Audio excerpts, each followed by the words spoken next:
Dobrý deň a srdečne vás vítam u Fluff. Dnes vám ukážem, ako si doma jednoducho nafúknuť sedací míč Fluff.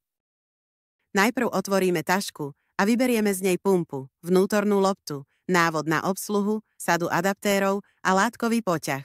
Textilný obal si pripravíme tak, aby rúčka aj zips boli umiestnené na zadnej strane. Najprv vnútornú loptu rozložíme.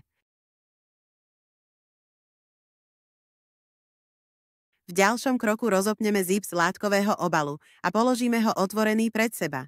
Vnútornú loptičku vkladáme do látkového obalu tak, že najprv zasunieme časť s plniacim otvorom a značkou.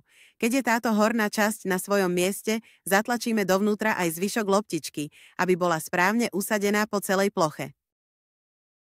Dôležité je dbať na to, aby značka smerovala nahor.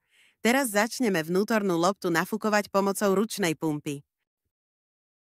Počas nafúkovania sa môže stať, že sa lopta vo vnútri pohne a plniaci otvor nebude presne v strede zipsu látkového obalu.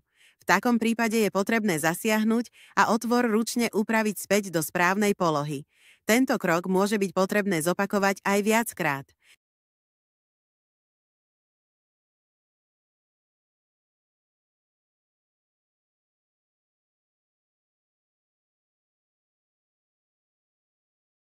Ako náhle je lopta takmer nafúknutá, zasunieme ventilový uzáver a skontrolujeme, že plniaci otvor zostáva v strede. Potom uhladíme záhyby látkového obalu po celom obvode. Zips teraz zatvoríme približne do polovice. Malý tip. Ak sa zips zatvára príliš ťažko, lopta môže byť prehustená. V takom prípade odporúčame mierne upustiť vzduch.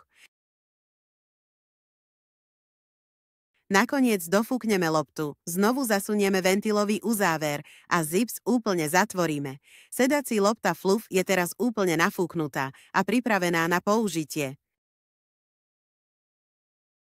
Prajeme vám veľa radosti a pohodlia so sedacou loptou Fluff.